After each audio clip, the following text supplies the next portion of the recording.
So I'd like to give my anumodana to express the joy that I find in all of you coming together to practice the Dhamma. And those who have helped to organize this retreat, both the members of the Sangha and the laity as well. And so those who have helped organize are probably feeling quite tired, but it's a tiredness that also has happiness of heart and ease of heart as well. And really, whatever it is that we do, we experience some tiredness from that. But with this, that tiredness happens alongside the goodness, the merit, the skillfulness that we have created. And so it's also true for our meditation that we have to put in a fight with that as well, to struggle against the feelings that come up, the defilements in the heart. And that's something which is not easy at all. But we have that sincerity to put in that work and to win out over these defilements, over these feelings within the heart. And also the karma, or actions, and vipaka, the results of those actions. The sincerity to bring the mind to freedom from the old karma that we have produced by creating new good karma. And so like with our meditation, cultivating the mind well. And we do that in order to reach that which we wish to reach, our goals, our aspirations. And the highest aspiration we have is that of Magga, Phala, Nibbāna, so the paths, the fruitions, and Nibbāna. So Nibbāna, it is real, but it's just that we haven't seen it yet. And all that we see is the sense of self, as me and you. And that's normal for the state that we're in. That when the mind experiences any object, then there's proliferation, and it follows after that object. And sometimes we know this as it's happening, and sometimes we're unaware. But if we aren't aware at the time, then we can contemplate it afterwards. And as we do this, then we'll get to know the truth of the situation. And that when the mind experiences these sensory impressions, then it proliferates upon all of that. But really, all of this is empty. And emptiness is Buddha. And Buddha is present within all things. And the reason that we are cultivating ourselves is to get to this point. So where we know the Dhamma and we see the Dhamma. It's something that we need to put in our efforts and train to get there.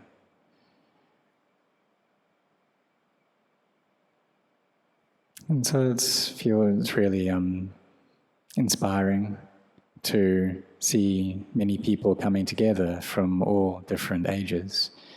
There are people in their 30s and 40s, 50s, people over the age of 60. And from all ages coming together with this intention to practice, both here at the monastery and online, and from many different countries.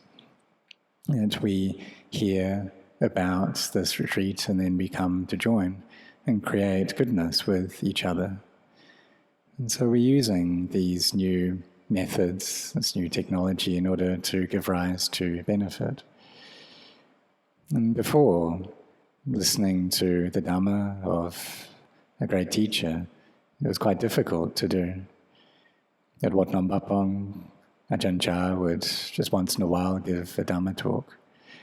So listen to that and try to contemplate what he was saying. But these days, even though people are from many different countries and continents, they still have the chance to be able to come to study the Dhamma together. So using these new means or technology to give rise to benefit in terms of developing our hearts.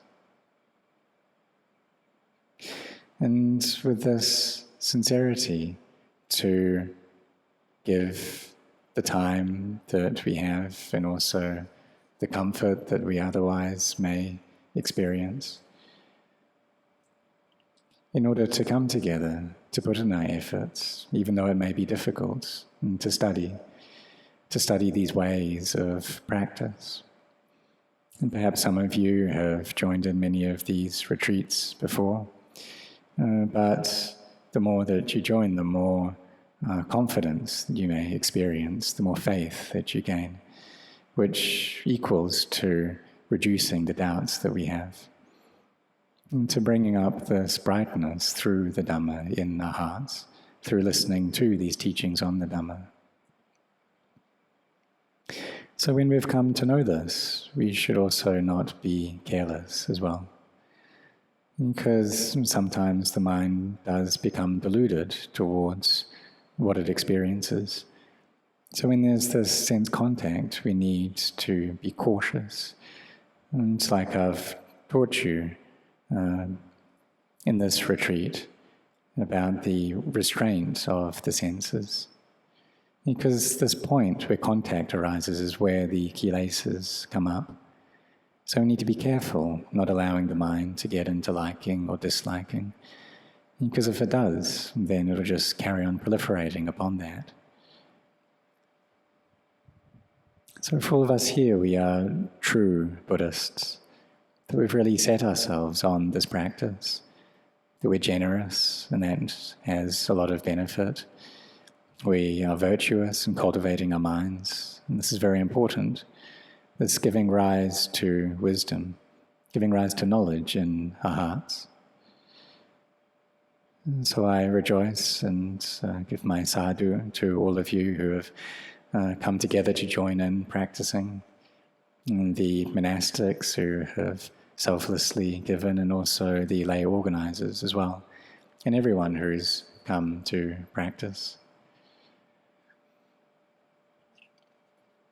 And so through the merits and the skillful deeds that you have created, and through the barami of the Buddha, the Dhamma, the Sangha, that we respect to our highest, and which is the refuge of us, that may all of you know and see the Dhamma in line with the teachings of the Buddha.